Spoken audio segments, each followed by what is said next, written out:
Okay.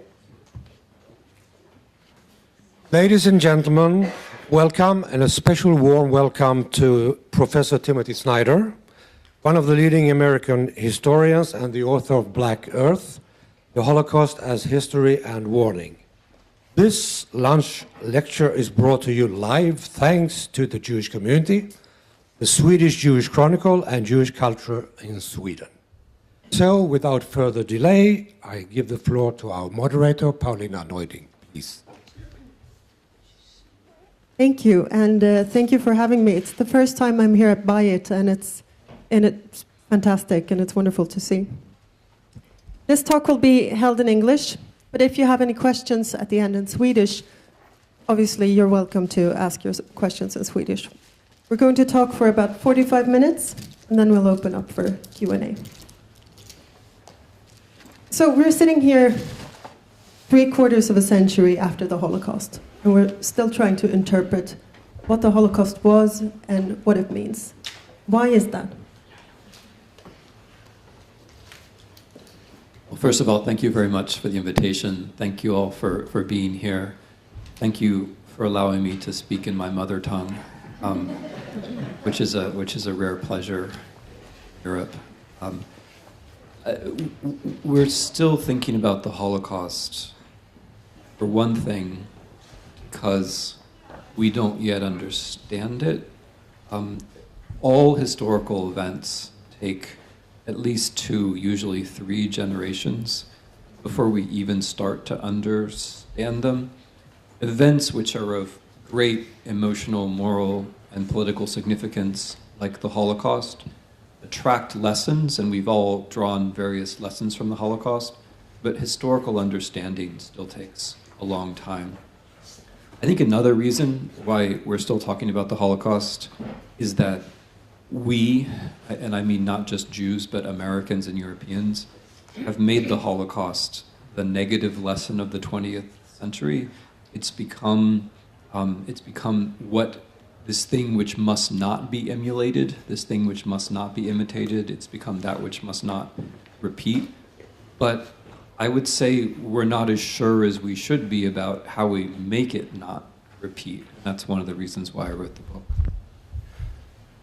What are the main misunderstandings, misinterpretations that you see in daily public discourse? That's a wonderful question, because we all start from the assumption that we know what happened in the Holocaust. But when I look around the world, when I look from European country to European country, when I look at Americans, what I find is that everyone has a version of it which is smaller than the reality. I would say the most common misunderstanding would be that the Holocaust happened in concentration camps.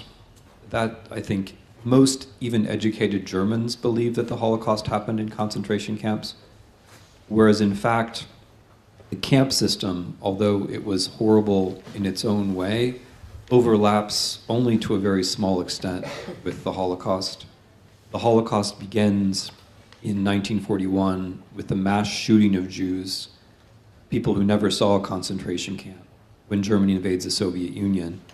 The vast majority of Jews who were killed in the Holocaust from 1941 to 1945 will never see concentration camps. They're almost parallel histories, the camps and the killings. The second, I think, major and related misunderstanding has to do with Auschwitz. Auschwitz is, of course, a major killing facility in the Holocaust. Around 1 million Jews are killed there, and any place where 1 million Jews, more than 1 million human beings, are killed should be remembered. But we tend to reduce the Holocaust to Auschwitz. Auschwitz is only 1/5 or 1/6 of the total killing. And I think we're tempted to localize the history at Auschwitz, because if the whole thing happened at Auschwitz, then we don't have to think about the millions of apartments which were stolen all over Europe. We don't have to think of the hundreds of thousands of collaborators all over Europe.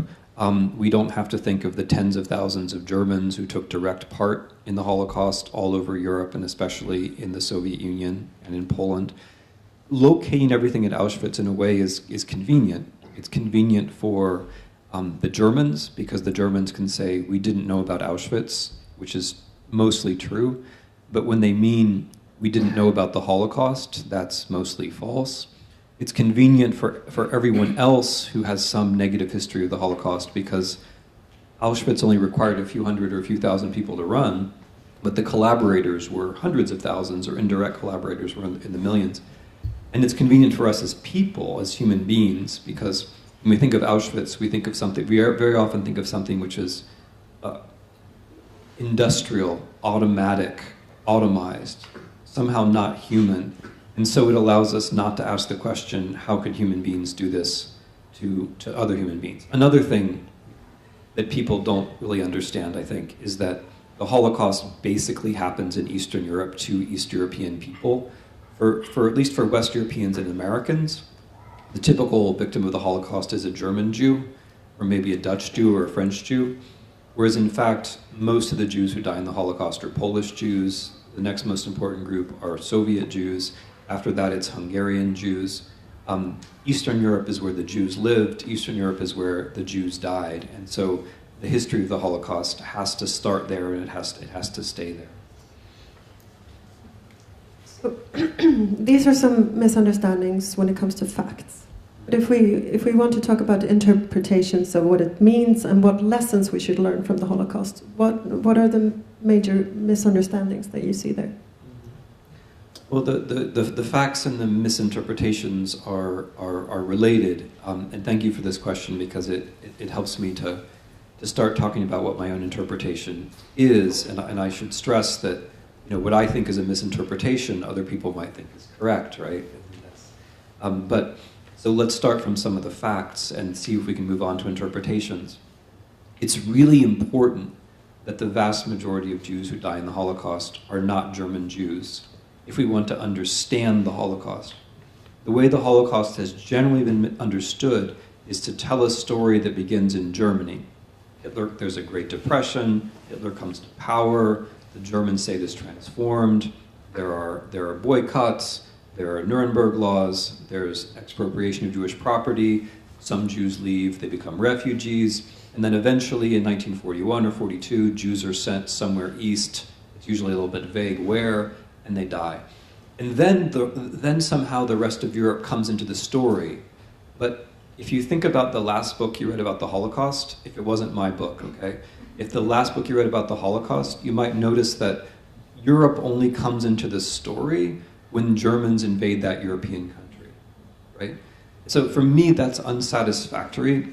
It's important that Hitler comes to power. It's important that Hitler transforms the German state, but the Holocaust doesn't actually happen in Germany, and it can't, because the Jewish population of Germany, when the Holocaust starts, is only a couple 100,000 people, right? And beyond that, the Germans aren't actually capable of murdering those people within Nazi Germany, for the most part. In order to murder them, they have to send them somewhere else. And where are they sending them? Now, the whole historiography works from German sources only. Okay, 99% of the books about the Holocaust work from German sources only. And from that perspective, whether it's the Nazi perspective, but also a German Jewish perspective, all of Eastern Europe is a kind of mystery.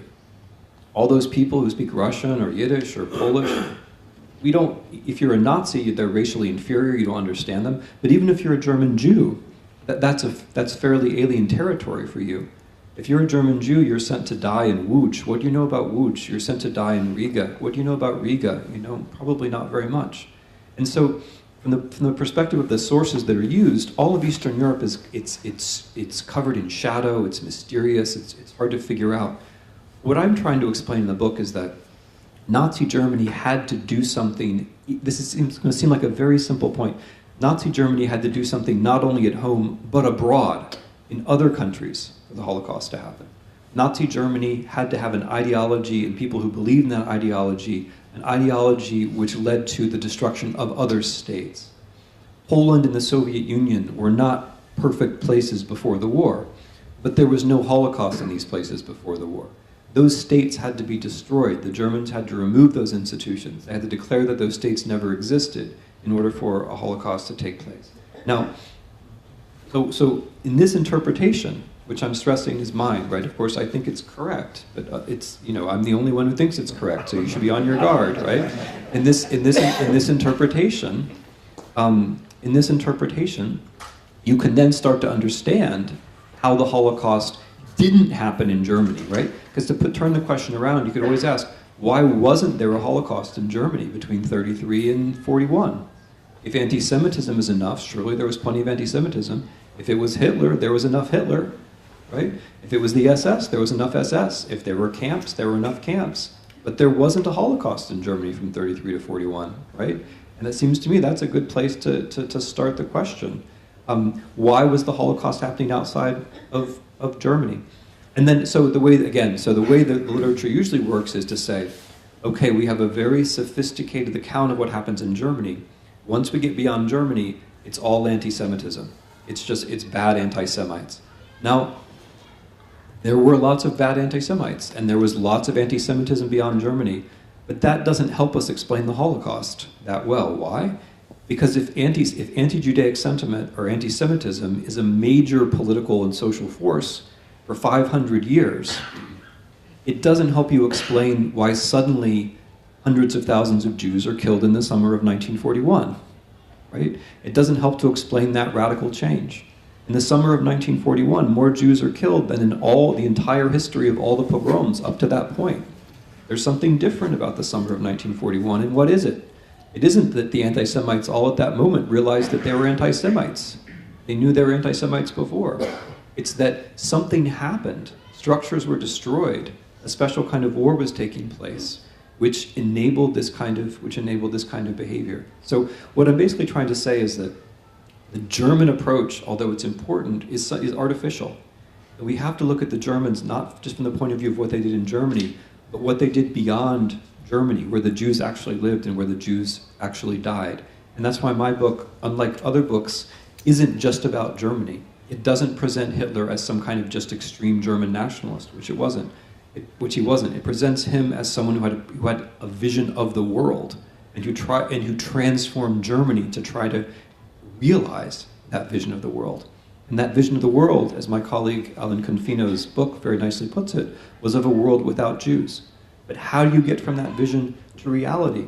You don't get it just by issuing orders through a bureaucracy in your own country. You get it by conquering much of Europe, conquering the places in Europe where Jews actually live, and transforming those places so that mass murder is possible. That transformation, and this is really a central point in your book, you say that the destruction of states was a prerequisite for the Holocaust. We tend to think of the Holocaust as an effect of a strong government, a strong state, bureaucratic, organized, but you talk of chaos and anarchy. So let me start by what's convenient for us. It's convenient for us to think of the Holocaust as being caused by a strong state because we're comfortable thinking about states being the actors in history. Everybody, pretty much, whether it's the Swedes or the French or the Germans or the Americans or the Israelis, the Poles, the Russians, we all think that history comes in these nice national compartments, which it doesn't, right? That's actually not true. It's the way we're taught in school, but you really can explain almost nothing with national history, let alone the Holocaust. But if you're a national historian of Germany, or if you're a German historian, right? And this is really important. The historians of the Holocaust, they don't learn Yiddish, right? I mean, I know there are some exceptions, but any in this room, the historians of the Holocaust they don't even learn Yiddish, let alone Polish or Russian, right? And like every German could learn Yiddish. Like I have this view which says that the EU should pass, well, maybe not the EU, some German land should pass a law which says that every historian working on the Holocaust should be required to spend 6 weeks in Yiddish school. Because if you're German, you can learn Yiddish in 6 weeks. You just learn the Hebrew alphabet, you learn a couple thousand words, and then you should be able to do it, right? But they don't. And there's something strange about this. And they don't learn Russian or Polish either. I mean, again, a few of them do, right? And those people are doing really interesting work. But in general, there's a problem here. Now I forgot my question, your question, because I've gotten all outraged about language. state destruction and anarchy rather than a strong state that we usually see. So if you're just working in German sources, you can't see the processes as they happen. Okay? So naturally, if you're just working in German sources and you're reading what the SS says, or you're reading what the foreign ministry says, you imagine Germany just doing things in the world. But what if you read the Jewish sources or the Ukrainian sources about some village in Ukraine? Then you see some different stuff. Then you see different kinds of interactions. Then you see, for example, Ukrainians who had just been collaborating with a Soviet occupation regime switch over to collaborating with the German occupation regime. And then those people who had been deporting Poles one week are killing Jews the next week. How does German power, total German control, explain that? How does it explain that people are fooling the Germans, right? Much of the Holocaust in Eastern Europe is the work of people who had just been working for the Soviet regime, right? How does German power explain that exactly? How does anti-Semitism explain that exactly? So in order to see the Holocaust, one has to see it from not just a German perspective, but from the perspective of the people who might have seen and understood things that the Germans didn't, including Jews. And then what one notices is that the Jews themselves knew this at the time, right? That the Jews themselves knew this at the time. Let me give you an example. Paris. Imagine you're a Jew in Paris. Who are you? You might well be a refugee from somewhere else. You might be a refugee from Poland. The Polish Jews in Paris in 1939. What do? They try to get Soviet passports. Why do they do that? Why do they do that? Because the Soviet Union and Nazi Germany have just invaded Poland together. The Polish state has ceased to exist. They know that they need a passport. So they massively line up at the Soviet consulate in Paris to get Soviet papers, because they know it's better to belong to a state, and they're right. Then in 1941, Germany invades the Soviet Union, and suddenly those papers, those Soviet papers, are no good. What happens to the Jews, the Polish Jews in Paris then? They're murdered, not just at a higher rate than French Jews. In absolute numbers, more Polish Jews in Paris are going to be killed than French Jews in Paris, because there is no state between them and the Holocaust, right? In order for Jews to be killed in the Holocaust, the state has to be taken away. And it goes back to the story about Germany. It's relatively hard for even the Nazi German state to depatriate its own Jews. It has to go through all these complicated legal and bureaucratic procedures. Even at Wannsee, as late as Wannsee, in January of 1942, they still haven't decided even how to define a Jew. But if the German state can destroy other political authorities, then it can make thousands, tens of thousands, hundreds of thousands of millions of Jews stateless. They can set, if there's no state, then the Jew no longer has a connection to a state. And in that way, it renders these people vulnerable and kills them. And when we look at the statistics of the Holocaust, this is what we see. The huge majority of the killing takes place in the zones that the Germans deliberately try to make stateless. And for all practical purposes, all of the Jews who died have in one way or another been separated from the state first. And when it comes to Jews who were saved, it usually had to do with states interfering, like in the case of Raoul Wallenberg. Yeah. So let me try to tell this story in an even broader way, and then work down to Raoul Wallenberg. Let's imagine that we think the Holocaust was caused by anti-Semitism, right? Which many of us do, right? Let's admit it. Okay. Why didn't it happen in America then? Why didn't it happen in America? Because in the 1930s, America was not more. It was no less anti-Semitic than Lithuania. Probably more, honestly. Why not in America? Why did the Holocaust only happen in the parts of the Soviet Union where the Germans invaded? You know, it seems like a simple point, I know, but the Holocaust only happened where there was German power. If everywhere else in the world, Jews were safe, or they were as safe as they were before the war started. The Holocaust only happens where there's German power. And German power is limited. So even within the zone where the Germans have some kind of authority, it makes a great deal of difference whether it's a German, whether there's a state or not. So that's a good example. Let's take the example of France. France is basically a friendly country towards Germany. France has a government which wants to get rid of its ethnic minorities, including the Jews. And it does. It gets rid of a fair number of its Jews. But most of the Jews in France survive. Why? Again, it's not because there was no anti-Semitism. There was plenty of anti-Semitism in France. There was even an anti-Semitic government in France. But they don't kill all their Jews. Why? Because they're a sovereign state. They realize that the Americans might win the war. They're trying to send a signal to the Americans. Precisely because you're an anti-Semite, you think the Americans care about Jews? Because you think the Jews run America, so you think the Americans care about... The Americans actually generally don't that much, right? But precisely because you're an anti-Semite, you think the Americans are thinking about the Jews. And also, if you're France, because you're a sovereign state, you realize that taking citizenship away from our own citizens is also reducing our sovereignty. So, and this logic works for all the sovereign states. So, Romania, which is Germany's most important military ally, and has the biggest problem with anti-Semitism in the 1930s of any country, including Germany, and which has an anti-Semitic government, and which kills about 300,000 Jews. Even Romania, in 1942, can change its policy, right, and stop killing its own Jews. And then, you know, if you think back to Paris, if you're a Romanian refugee, Romanian Jewish refugee in Paris, you're going to be killed in 1941.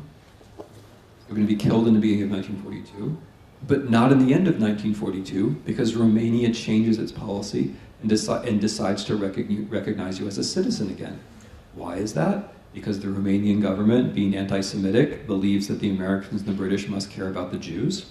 Because the Romanian government is a government, it's a sovereign state, and they realize that the Germans might not win the war, right? Now, I know you asked about rescue, and the things I'm talking about are not yet rescue, right? They're not nice. They're not carried out by individuals, but they're the reasons why Jews live. Jews live because there's some kind of structure between them and the Holocaust, even if it's not a perfect structure, even if it's not a structure that we would like at all. A bad structure is better than none at all. So if we move from there towards rescue, the people who can rescue most effectively are the people who have a connection to the state. So there are rescuers, and I spend the last third of my book talking about them. There are rescuers who rescue as individuals, and those people absolutely have to be remembered. And we actually have wonderful resources. We have wonderful archival materials to write about them. It's just that they're usually in Russian or Polish or Yiddish or these languages, right? And one of the reasons why I spend so much time on them is to make sure that we understand that even in the places in Eastern Europe where it was hardest to rescue, there were such people, there were such individuals. But the people who could rescue a lot of Jews could do so because of the state. If the Chinese consul in Vienna in 1938 pulled a couple of thousands of Jews out of camps and saved them, it was because he was the Chinese consul. He could give them papers. If the Japanese consul, Sugihara, right, in Lithuania, could save on the order of 10,000 Jews, it was because he could give them papers so they could leave. Portuguese, Spanish, even one American diplomat. In the case of Wallenberg, right? I mean, Wallenberg is actually the one, he's, sorry to say this, but he's like, we need him. He's like our one example, because Wallenberg was our guy. We paid the bills for Wallenberg. You know that, right? Everybody knows that, I hope. That was an American policy. The War Refugees Board was an American policy to recruit neutral diplomats, and the Swedes were the only ones who responded. Why? Because Sweden was a sovereign state. The Swedes were beginning to think the Americans were going to win the war. Maybe we should do something, right, to demonstrate to the Americans. I'm not going to say the next sentence, but you know what it is, right? Okay. So Wallenberg saves, and he's a righteous man. He takes risks. He pays with his life, right? He's a good man, but he can save Jews because he can give out papers. Because he can give out papers which give to Jews that thing that only a miracle can give them, recognition by a state. And once they have recognition by a state, then they can then they can scratch their way back into life.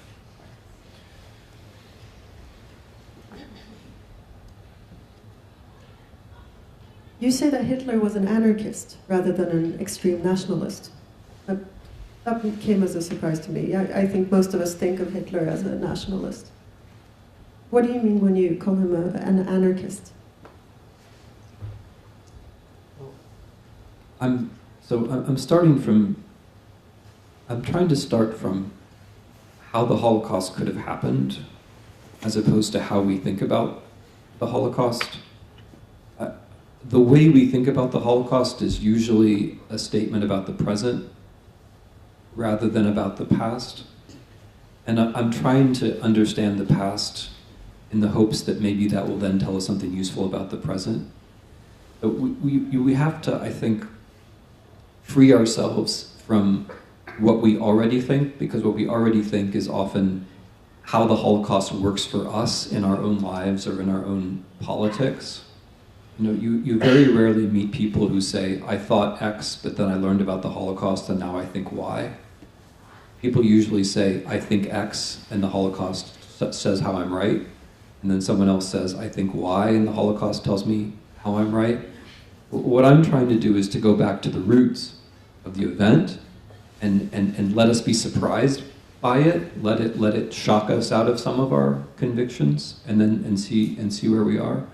So with Hitler and his nationalism, I ask, what does he say in Mein Kampf? Does he say the Germans are the best?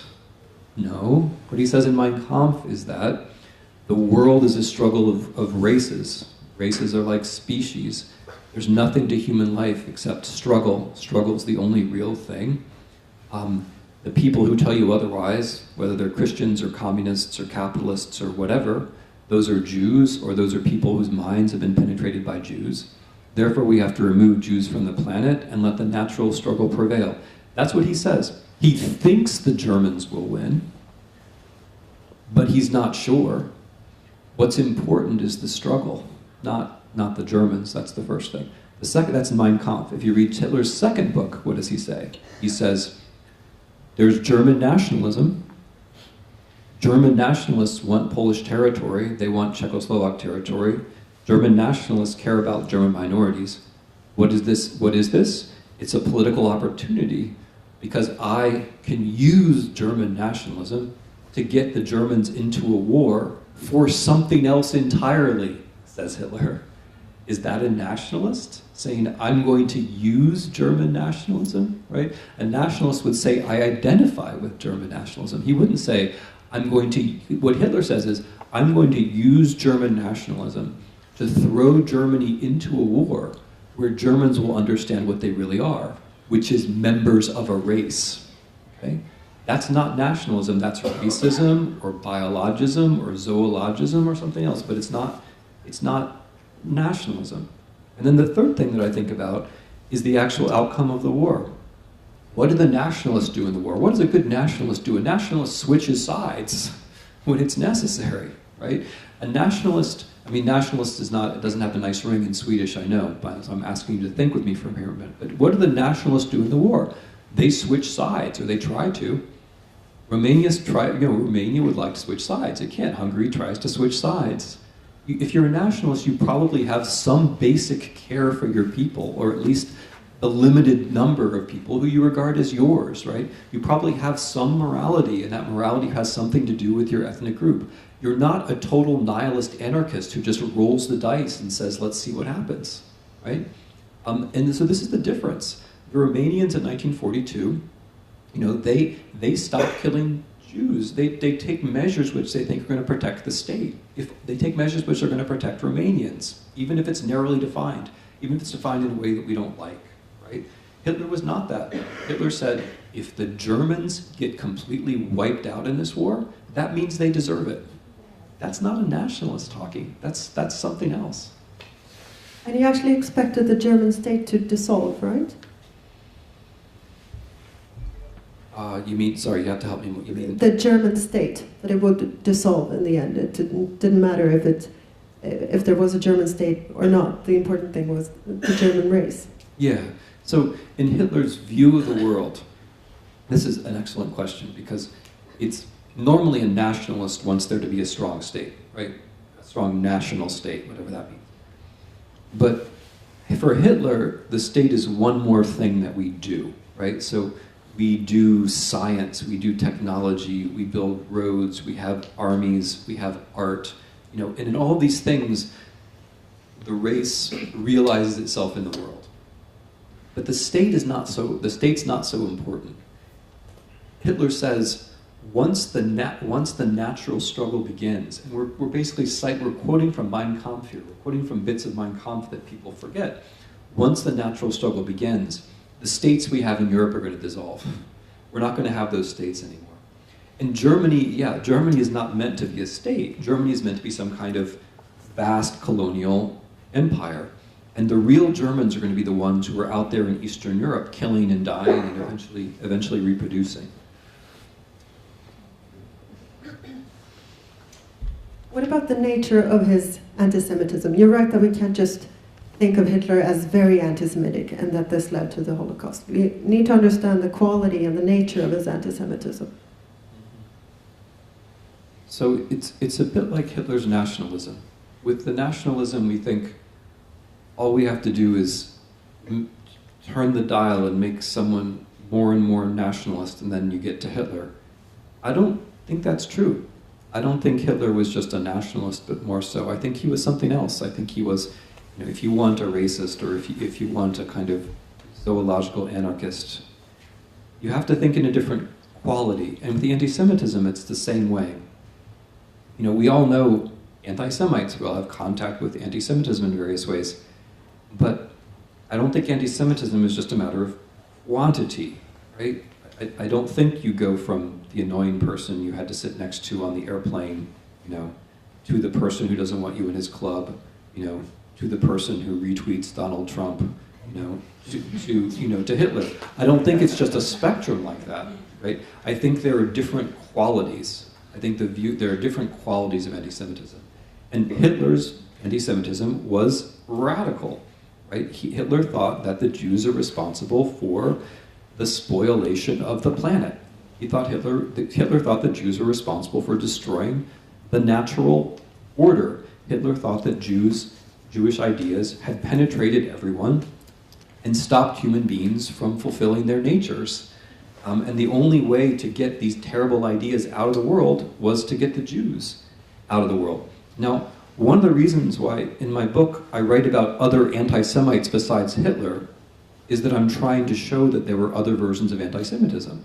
So a view that was popular in Poland, which at the same time, which says the Jews are our enemies, there are too many of them, they're blocking our advance in the economy, we should send them all to Palestine, right?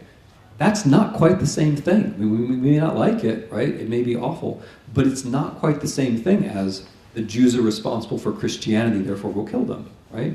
There aren't that many Polish anti-Semites who say the Jews are responsible for Christianity. There aren't. I mean, and this is tricky territory, right? Because it's much more convenient to just say, well, it's all a spectrum, and so the Poles were just like the Germans, you know, or maybe the Germans were worse, and maybe the Poles were worse. But it's not that simple. There are actually different qualities of anti-Semitism. And I think it's very important that Hitler's involved imagining an anarchical world, which would be a good thing, and it would be anarchical partly because the Jews wouldn't be in it. Because it's the Jews who give us law as a universal abstract idea. We can't have that. It's the Jews who give us solidarity, whether it's class solidarity or some other kind. We can't have that, right? So that's a very radical place to begin, and I think we have to have our minds around that.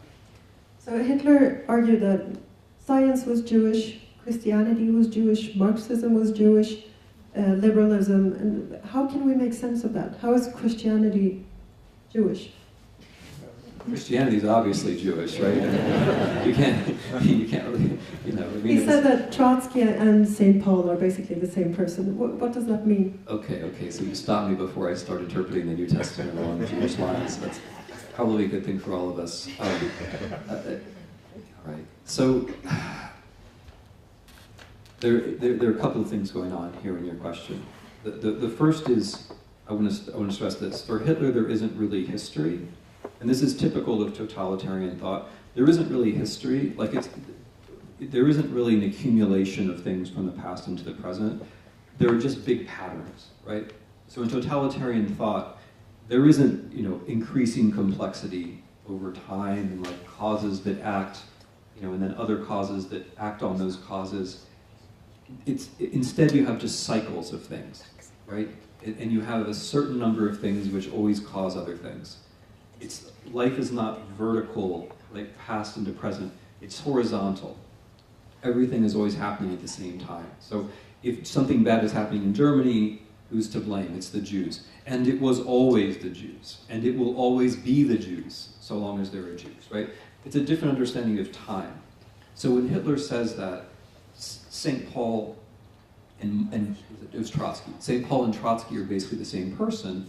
And he says that St. Paul was the political commissar of Christianity. When he says that, it makes sense for him because there's no difference between 2,000 years ago and today. Things don't really change over time. There are only these regularities.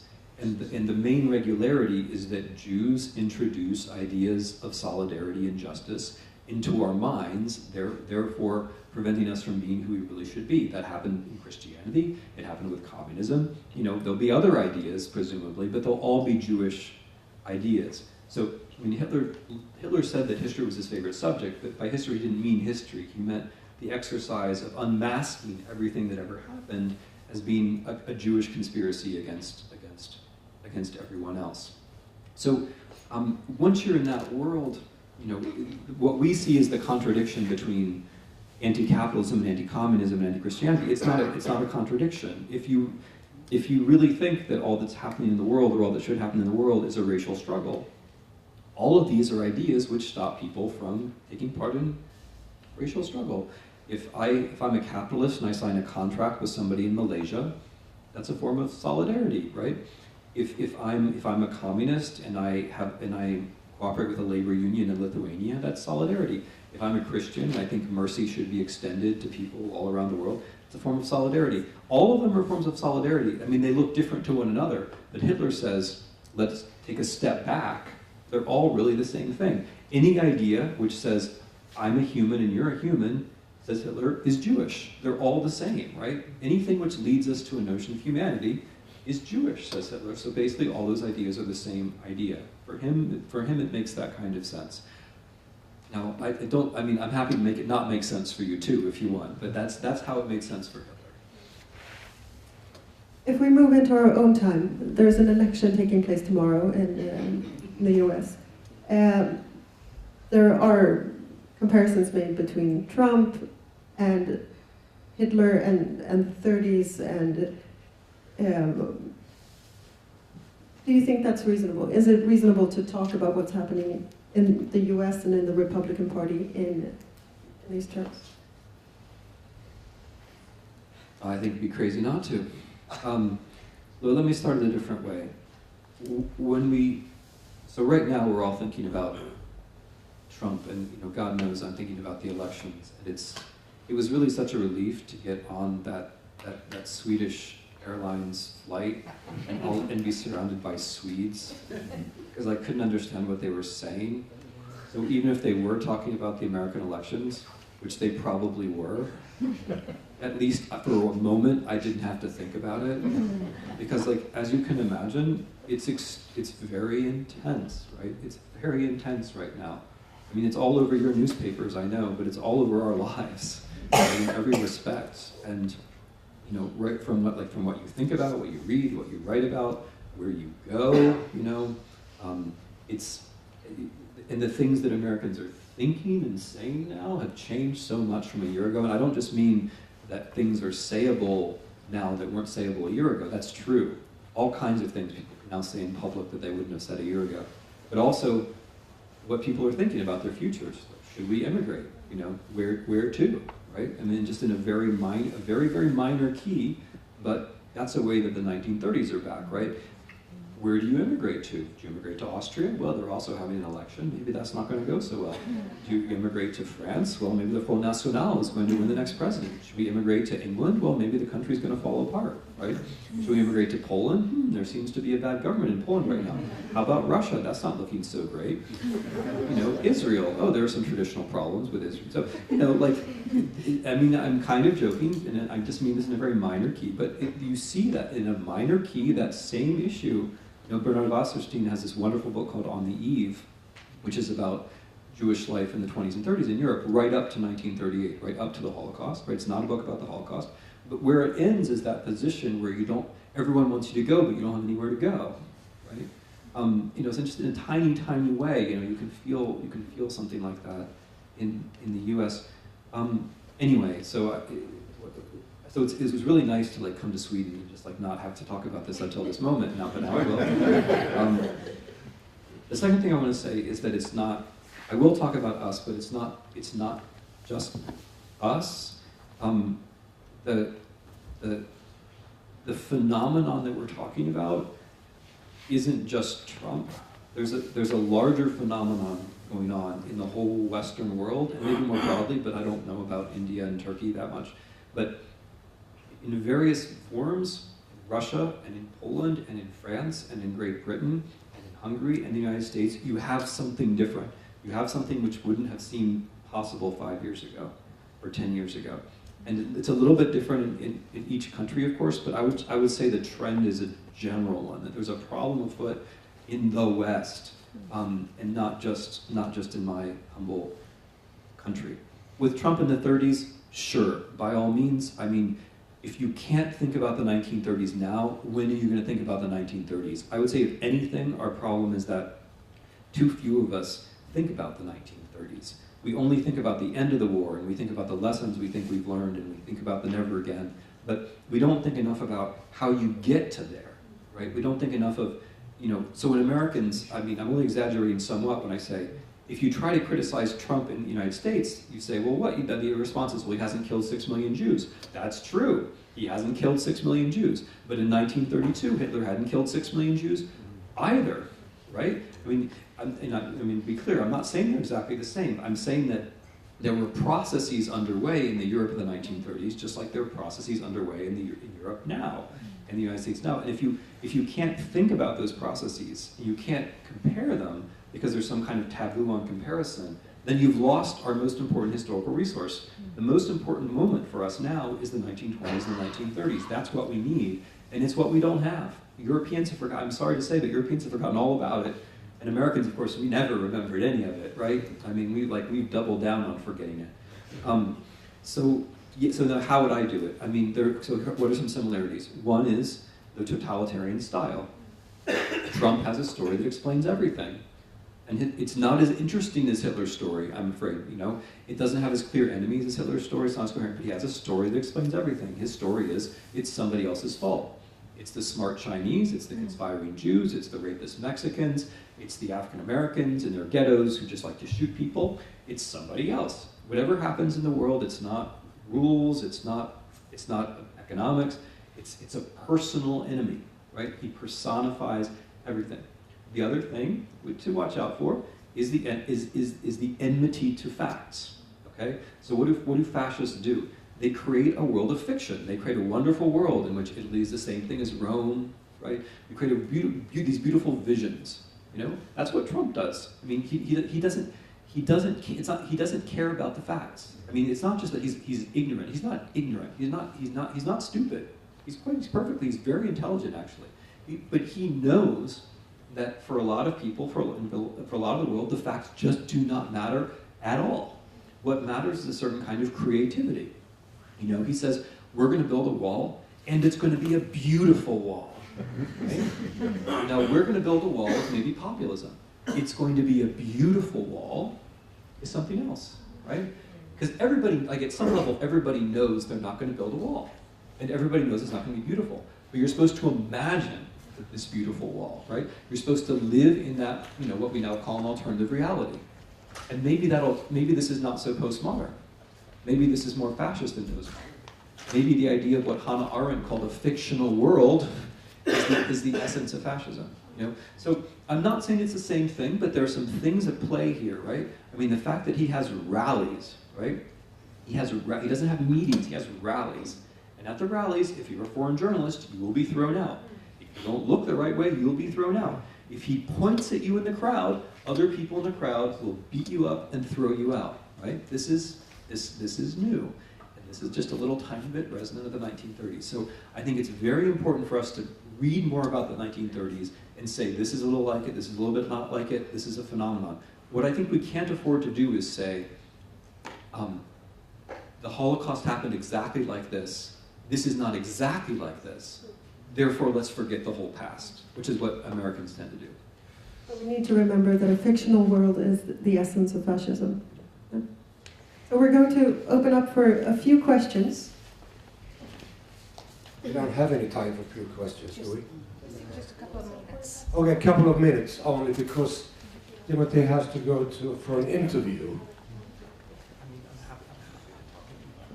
Please stand up. A short one. I have a question. After the destruction of the state in the Eastern European countries, could you talk a little bit more about the forces then that were at play that led to the killing of so many Jews? So we have to, thanks for that question, because in the book I have to work it out step by step. And I can't just say these kinds of general things that I'm saying now. Right? So this thing that I'm calling state destruction happens step by step. When Austria ceases to exist in March of 1938, with the Anschluss, suddenly things are possible in Austria that weren't possible in Nazi Germany. You have, in March of 1938, you have these mass scenes of humiliation on the streets of Vienna. Those things haven't happened yet in Germany. How are they possible in Austria, which didn't have Nuremberg laws, right? Which didn't have anti-Semitic laws of any kind, although of course there was plenty of anti-Semitism. How are they possible in Austria when they weren't possible in Nazi Germany? And the answer is the Austrian state ceased to exist from one day to the next, basically. And in that political setting, where everyone is floating free, the normal politics is people who want to be in find the people who they think are going to be out, they stigmatize them, they blame them for the past, right? Which is what happened in Austria. Czechoslovakia, the next state that's destroyed, very similar things happen. By now, the Czechoslovak Jews know what's coming. They sell off what they have at vastly reduced prices and go, right? If they don't go and they end up in Slovakia, what happens to them? A new Slovak state. When a state's destroyed, a new state is created, there's that moment where everyone floats free, and then you can have a new constitution. And then literally from one day to the next, you can make the Jews second-class citizens.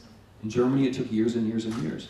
In Slovakia, a new constitution, Jews are second-class citizens, can't have property rights, they lose their businesses, they become poor, then there's an artificial Jewish question, and the Slovak authorities say, look at all these poor Jews, these miserable Jews, they're bringing us all down, what can we do with them?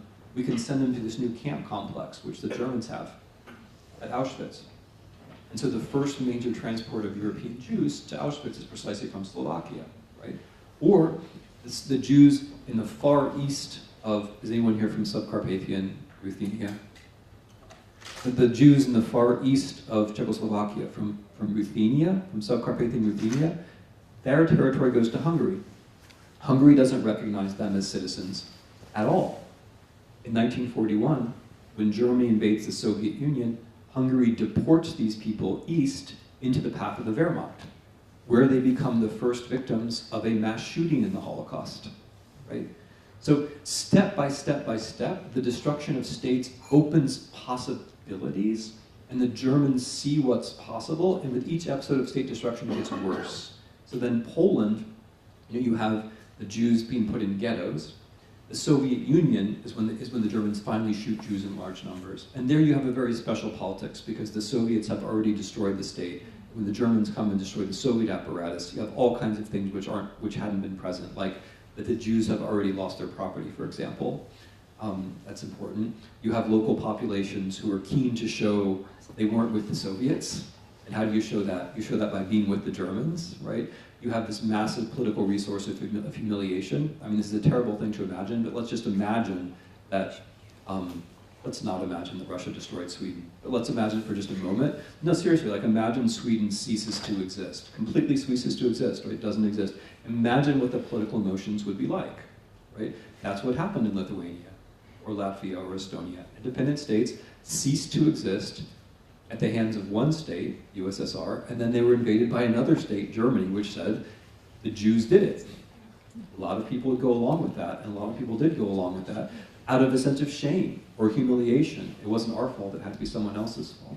So where there was a double destruction of states, things were possible that weren't possible elsewhere.